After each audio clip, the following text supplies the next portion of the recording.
Bonjour, aujourd'hui j'aimerais vous présenter différentes maquettes qui sont issues du même modèle en fait.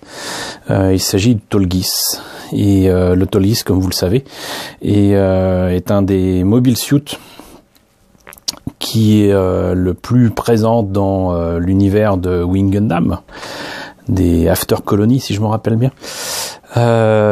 Il s'agit donc d'un robot qui a été remis en service pour pouvoir lutter contre les Gundam qui au début de la série apparaissaient un peu comme des terroristes qui est piloté par Zechs Marquise et comme tous les autres personnages importants de Wing Gundam.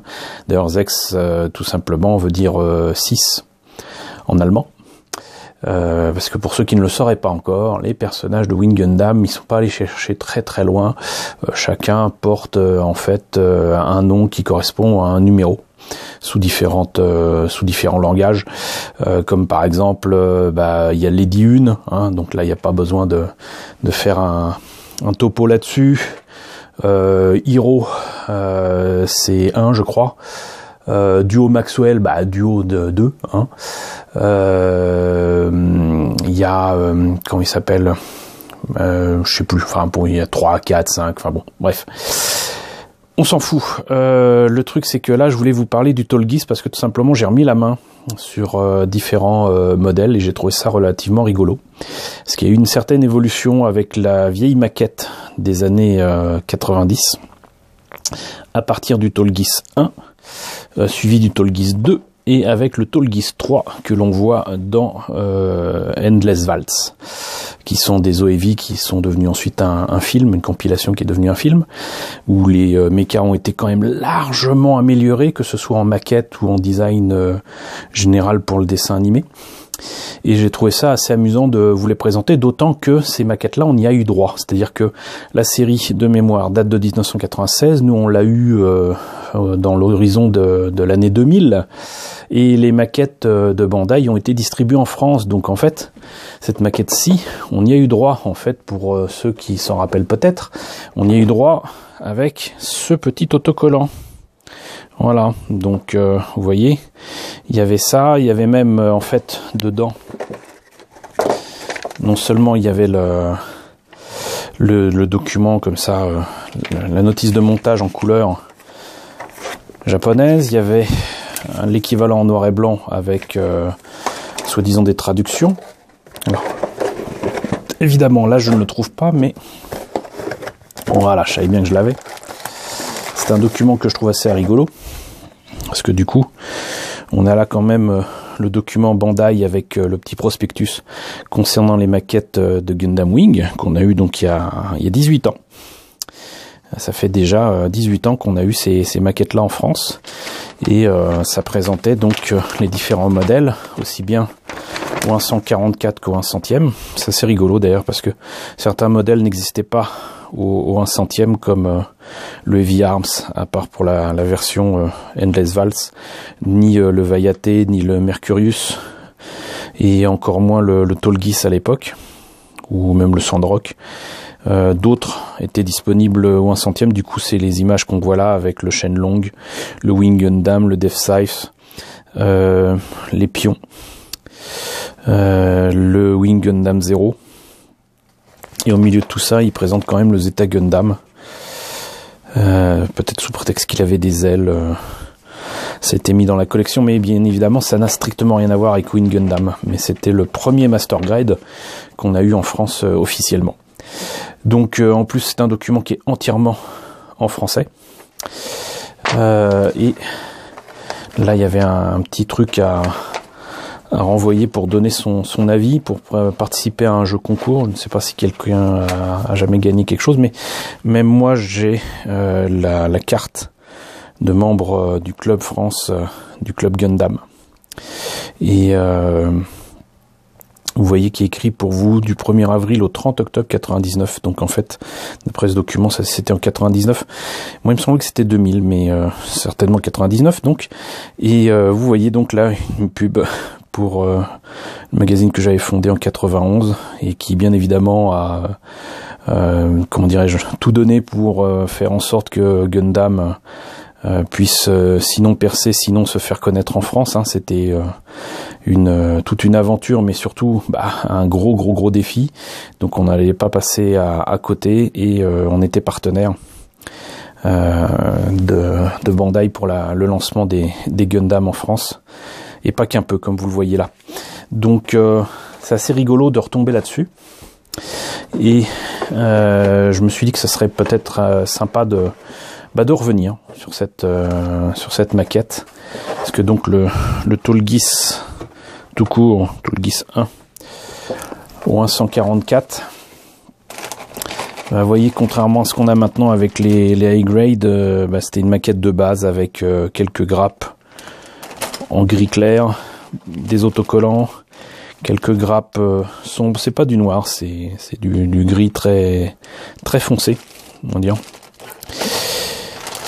Et comme j'ai retrouvé en plus des modèles que l'on avait montés rapidement avec l'ami Maddox dans un cartooniste à Toulon, donc du coup peut-être en 99, je me suis dit que ça serait rigolo de vous montrer ça. Alors avec, comment dirais-je, je vous demanderai tout simplement votre indulgence, parce que ça a été fait avec les moyens du bord. On testait alors les Gundam marqueurs qu'on découvrait et qu'on nous avait mis à disposition, et il est franchement raté, ce Tallgeese monté, mais ça montrait ce qu'il était possible de faire, parce que monter tel quel ça allait pas non plus, mais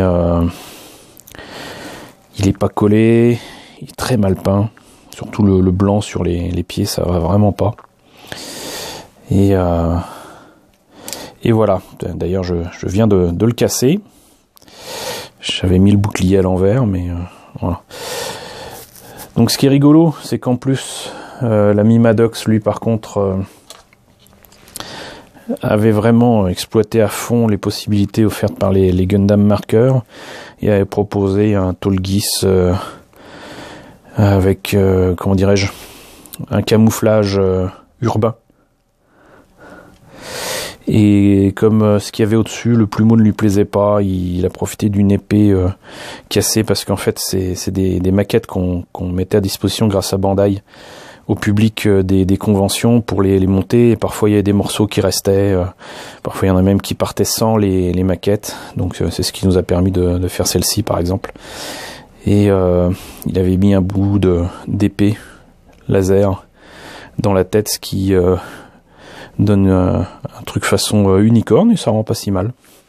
Ça rend pas si mal, mais bon, faut quand même pas se leurrer, ces maquettes-là étaient pas terribles. Elles étaient pas terribles du tout. Pour autant, il n'y a pas eu que cette version-là, qui était d'ailleurs la 6e maquette de la collection Wing Gundam ou 144. Il y a eu donc le Tallgeese 2, qui était piloté cette fois-ci non pas par Sex Marquise, mais 13 Kushranada, si je me rappelle bien, qui était donc le chef des forces armées de Oz, et qui se retrouve donc avec un Tallgeese à peu près équivalent à celui de Zex, sauf que il y a quelques pièces différentes, ce qui fait que, alors où c'est que c'est? Alors évidemment la couleur change, mais c'est au niveau de la tête surtout que c'est différent. Il a une tête qui correspond à celle d'un Gundam. Alors là évidemment je ne vois pas de document qui permettrait de montrer ça, mais donc il a une tête très différente du Tallgeese normal. Je pense que le plus simple c'est encore de vous montrer tout simplement les têtes peintes sur les boîtes. Donc là le Tallgeese 1, là le Tallgeese 2. Vous voyez, ça c'est une tête qui est quand même nettement plus proche d'un Gundam, et pour autant il y avait quand même les pièces pour faire le 1 ou le 2, puisque c'était juste ces pièces là, donc du coup qui étaient rajoutées pour faire le Tallgeese 2. Et puis ils ne sont pas arrêtés là. Avec la sortie de Gundam Wing Endless Waltz, on a eu droit au Tallgeese 3, qui reprend, comment dirais-je, grosso modo le Tallgeese, est très certainement faite la base du Tallgeese 2 de 13 ou pas, mais qui reprend le bouclier de l'épion, donc qui lui aussi a disparu à la fin de la série Gundam Wing, et donc c'est la possibilité du coup pour Zechs de réapparaître comme une espèce de, comment dirais-je, de mercenaire ou de héros de l'ombre qui est là pour sauver la situation, et il réapparaît donc avec ce Tallgeese 3 qui a un bouclier et une espèce de, pas de lasso, mais de, je sais pas comment dire ce que c'est, mais bon, il a un machin rajouté sur le bouclier qui vient très clairement de l'épion. Pour autant, la tête est encore modifiée, et du coup, comme ils ont surtout modifié la maquette, c'est sur la base du Tallgeese 1 et 2, et j'ai trouvé ça rigolo parce que on peut du coup avec cette maquette là faire le 1, le 2, le 3. Il y a toutes les pièces qu'il faut, et il y a un nombre de pièces à ne pas utiliser de dingue, parce qu'ils ont changé le buste, la tête, l'arme, le bouclier bien évidemment, qui n'a plus rien à voir avec le bouclier qu'il y avait avant, et celui-ci je me suis amusé à le monter. Je vais vous montrer ça immédiatement, on va pas faire de pause pour ça, quoique. Alors, Tallgeese 3, je l'avais commencé, et donc il a un torse qui, contrairement aux maquettes précédentes, est un peu articulé, ce qui lui permet d'avoir des poses quand même beaucoup plus cool. La tête est très différente, les épaules en fait aussi sont très différentes, il y a des trucs rajoutés dessus. Le bouclier peut tenir comme le précédent Tallgeese à partir des épaules. On n'est pas obligé de le faire tenir par les mains. L'arme est absolument gigantesque, et pas un pouvoir, mais bon, une puissance de feu à peu près équivalente aux grosses armes qu'avaient les Gundam au début de la série. Mais sinon, ce qui est rigolo, c'est qu'à partir de quelques pièces différentes, ils ont quand même largement amélioré la maquette. Et pour vous dire à quel point... Oula, si je fais tout tomber. Alors, ça, c'est les pièces que j'ai mis de côté. Du coup, j'ai pas utilisé bien évidemment les autocollants. Mais voilà donc les pièces mises de côté. Du coup, il y a la tête du Tallgeese 1, la tête du Tallgeese 2,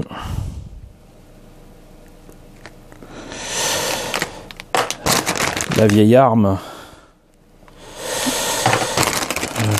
l'ancien torse, c'est quand même pas n'importe quoi comme pièce, le bouclier, enfin voilà, il y a une quantité d'autres petites pièces qui finalement n'ont pas à être utilisées.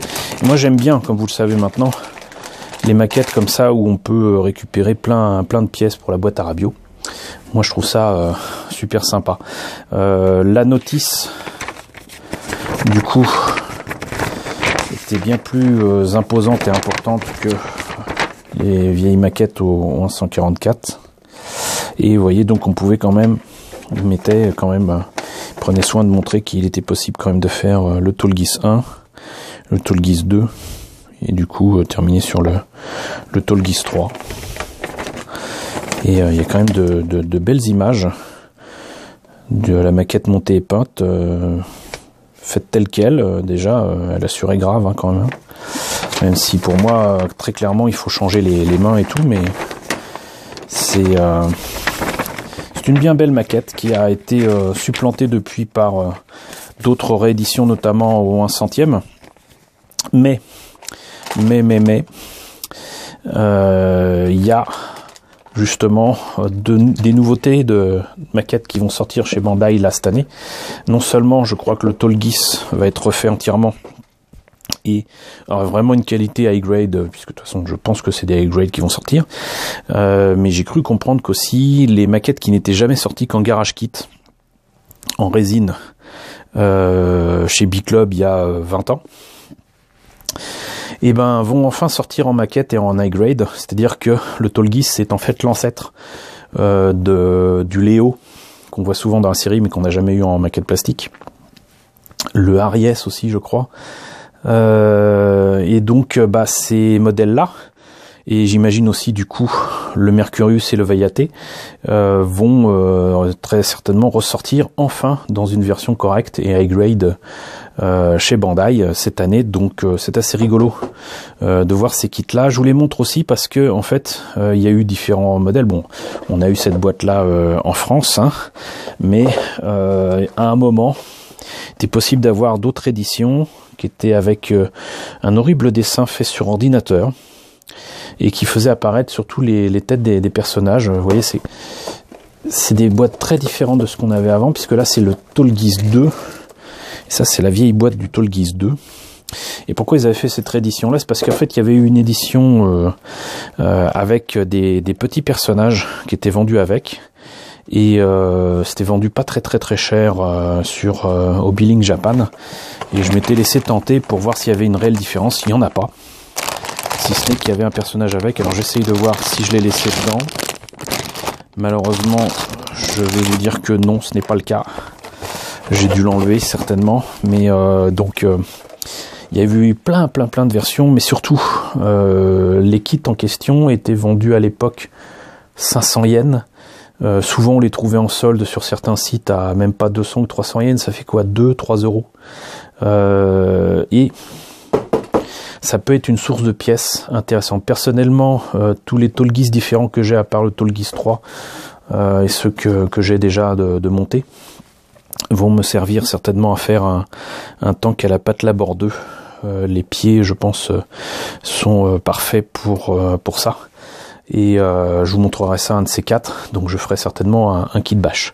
Mais cette présentation ne serait pas complète ni terminée sans que je vous montre un cadeau que j'ai eu de mes amis de Bandai il y a une quinzaine d'années.